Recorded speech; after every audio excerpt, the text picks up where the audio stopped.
Don't forget to hit that like button, hit that subscribe button, and don't forget to turn on the notification bell. Hey everybody, Mr. JK here. First and foremost, thank you so many people who commented on my last video and those who commented on the previous video before that with so many suggestions and so many heartfelt messages of encouragement. I would thank all of you that came and also made many suggestions. Thank you very much. And also, thank you guys so much and for the many suggestions for other videos and stuff that I've that's on the internet. And some of you that were commenting on other unsubscribed clips. Speaking of unsubscribed clips, we found another one, boys and gents. Yeah, we got another one. This was called The Biblical Lore of Angels and Demons, featuring Wendigoon and Brandon Herrera. So, let's go ahead and check it out in 3, 2, 1, go.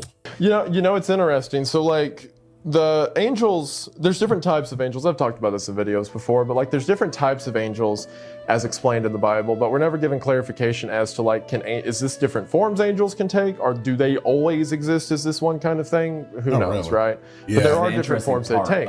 And the way I see it is that God always knew what was needed for the scenario. When an angel comes to speak to Gideon to tell him he needs to lead an army, he comes to this young boy as a man, appearing as a human, telling him several times in the Bible, they have to tell people they're angels. They appear and they say, oh, I'm an angel, because it's not readily apparent. They appear as the form of a man. So sometimes it's that, and sometimes other times you get the be not afraid. Sometimes, like in the book of Ezekiel, when he has the visions as he describes wheels upon wheels of fire with eyes, and the noise they made sounded as thunder and rumbling mountains. Sometimes it's like that. Whatever the scenario is needed is what appears. So is this the forms angels can take, or these different kind? Who knows? But what's fascinating about that... Well, it's also, you're like, hey, Jesus, what's up? I'm just trying to talk to you. Hey, what the fuck? Everybody stay calm. What's the procedure, everyone? What's the procedure? Stay calm. What? No, yo, calm down, bro. Just Calm down, what the fuck? an angel, just floating here. Got my angel wings, got my eyes. I can't remember. Chilling out. I can't remember what it was. It might have been supernatural. That guy. It might have been supernatural or something, but it was like there's a reason. The first thing we ever say is be not afraid. Yeah. It's like, yeah. No, you're fucking terrifying. Why'd you sound like Castile when you said that?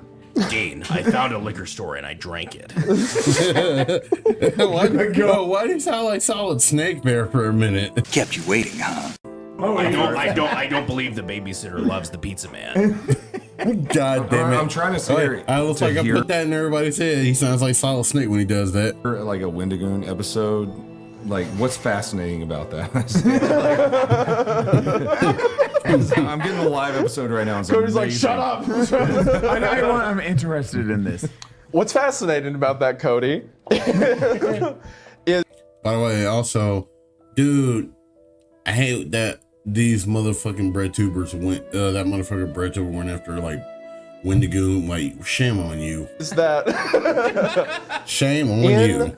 The Bible, so it's like God always knew the tool that was needed for the job, right? Sometimes a show of power, sometimes a show of love, stuff like that, right? Sometimes somewhere in between, like the heavenly host, like a series of angels singing angelic, both powerful but comforting, stuff like that, right? What's fascinating about that is if the angels can take on these forms, if they have these, and if the way that Lucifer exists is he decided to rival God and was cast out of hell, and it says a third of the angels fell with him, then what do they look like? What forms can they take on? They're no longer connected to the divinity of God. They no longer have unlimited dominion as described by the prophets, but they do have some power. Like I said, Pharaoh's sorcerers could perform miracles, and they got those abilities from somewhere. So what does this bastardized, broken piece of divinity look like when it wants to put power over people? Could sometimes they appear as people? Yeah. Could sometimes they appear as something a little less or a little different than people? Yeah. And in my mind, that's... Well, they were jealous of human. They were jealous of us, like mortality as a whole. And were they jealous of our look? Was it demons, or was it like was it Satan himself was jealous of humanity? Well, so to finish that thought real quick, I like I don't know about anybody else, but the reason I'm not talking as much because I find this concept very interesting. I'm basically a semi-Christian. Unfortunately, I don't go to church like I should, but like I'm kind of there. Well, not at the church, but like just in general. Like I'm semi-Christian, so it's like I found this subject quite interesting too. Like maybe a lot of these stories we have, like I said, the monster in the closet, maybe a lot of that comes from them, what they used to look like, what they used to behave. Now the thing around like the jealousy of the devil and stuff like that, a lot of that isn't expressly biblical. A lot of that comes from scholars, beliefs that came afterwards. Mm-hmm. Catholic Church has its own like iconography and lore based around like the early saints and the early popes and stuff like that. But I'm not Catholic. But you know, it's funny. It's also quite interesting that we also have other religions, some others being a bit more of a shoot off from Christianity, that actually talks about the same things in some ways. Really to subscribe to a lot of their beliefs. Sure, some of the stuff they said I think was wise, but on a whole, I've got a lot of issues with it, which, duh.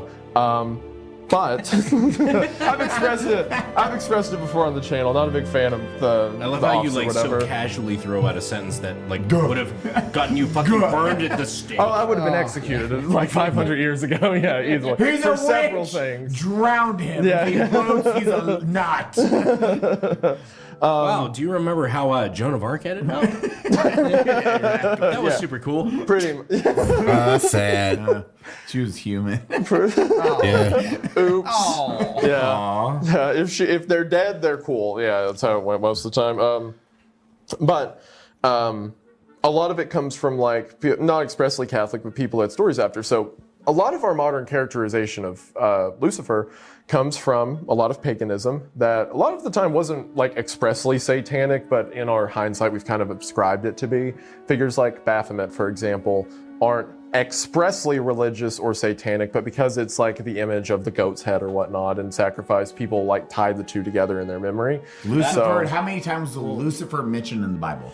His name, how many times? I think was it's the just name? once. Yeah. Lucifer the One morning. time. It's describing him as Lucifer the morning star. Yeah, Because he was one described time. as the most beautiful in all of heaven.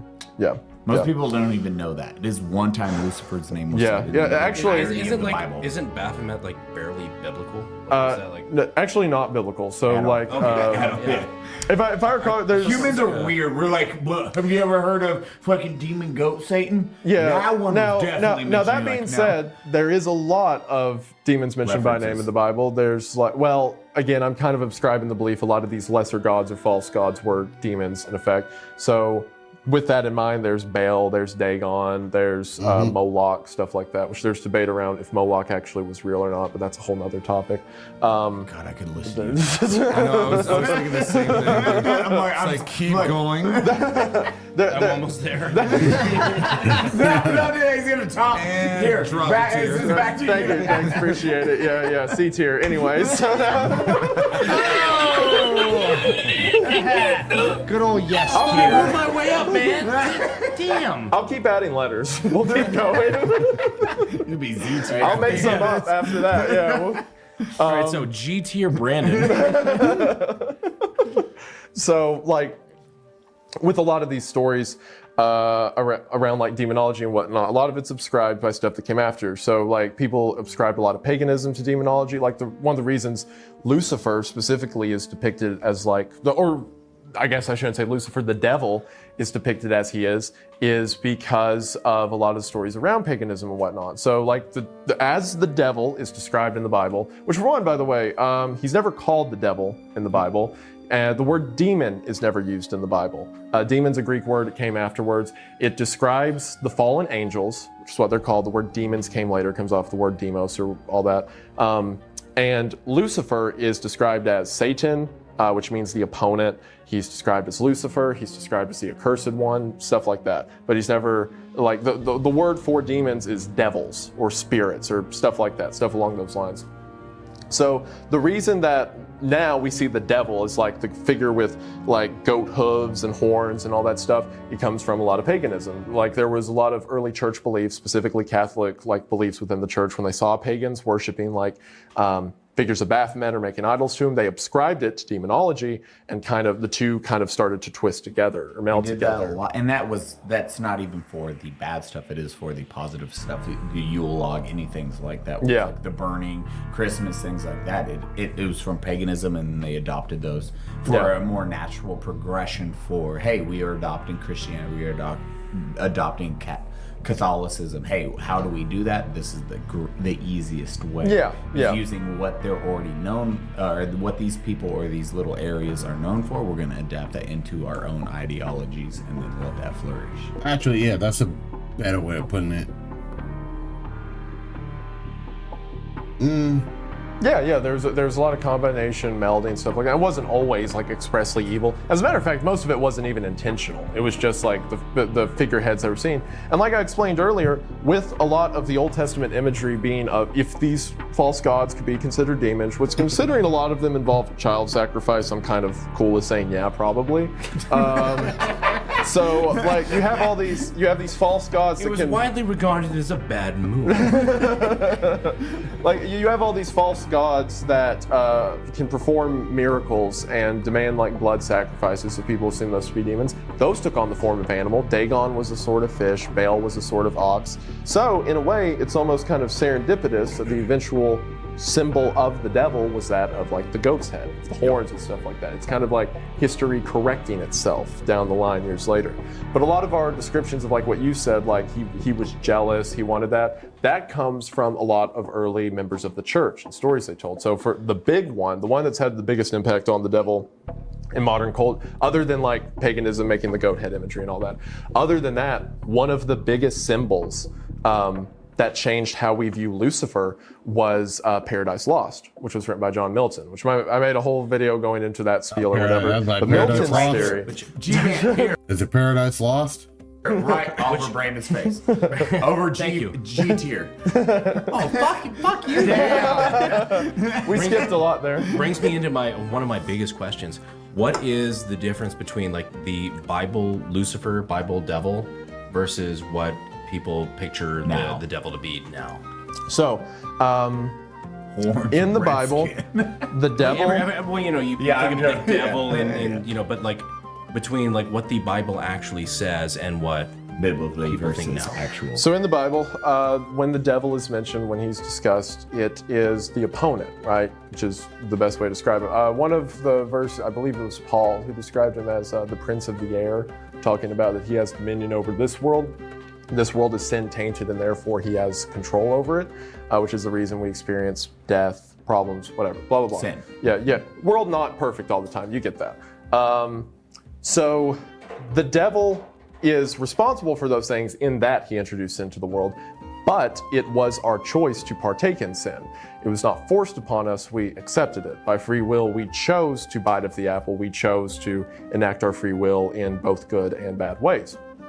So the devil's objective in the world is not to be a scary face you see in the dark at night. It's not to be a predator that gets you killed as quick as he can to just like slaughtering people or whatnot. Is that an end effect of it? Sure. But really, the devil's objective is to just turn you away from God. Now, is the better way of doing that being evil, being awful, or is it giving people what they need outside of him? So a lot of times, as it's shown in the Old Testament and New Testament, the devil isn't someone who just slaughters, kills randomly. He gives riches. You get, like I mentioned, Pharaoh, rich man who has all this magic, all these powers that was given to his sorcerers and whatnot. He gives them exactly what they need, because as long as they don't need God, then he's won. That's what he has. The devil knows how the book ends. He knows the prophecies. He knows that, according to scriptures, that one day he'll be defeated by the archangel Michael. Sin will be no more. It will all be over. So then why fight? Because he can take as many people with him as he can. I've lived the life of a selfish man, but I don't have to die that way. If I'm going down, I'm taking you with me. in that amount of time. Nick, he knows it's a losing battle, but he can make other people lose as well. Communism, Nick. That's the new age. It's taking a new form too. Why are you're trying to upset me right now? Exactly. I wanted to get you heated so that it's relatable.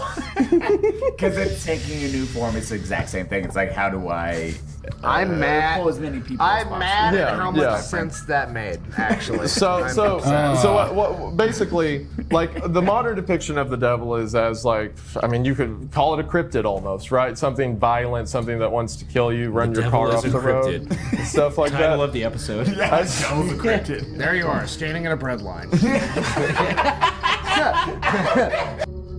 By the way, quite the amount of cryptid stories out there. Some I definitely want to react to. Like, those are some crazy. I'm sure Wendigoon probably has some, like, cryptid stories too, which I'll probably check out at some point. Ooh. You live in a country that doesn't like vowels. What? Bro, what are you talking about, man? They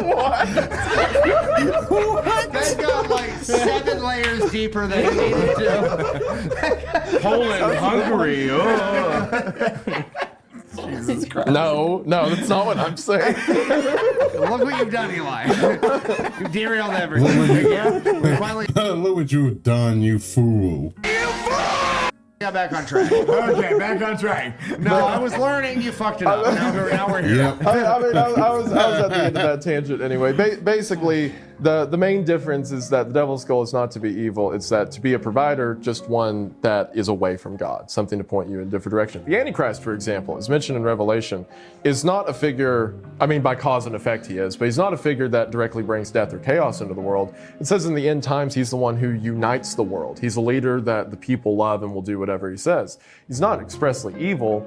He's just a different direction than that of returning to the Creator, than that of salvation. Because ultimately, like, if you look across the entire Bible, really the whole of Christianity, the point is that we were made to be companions with God. In the Garden of Eden, God walked and talked with us every day. We were his friends. He wanted us, he gave us free will because to have that companionship, to have that closeness, and we chose to separate ourselves from that.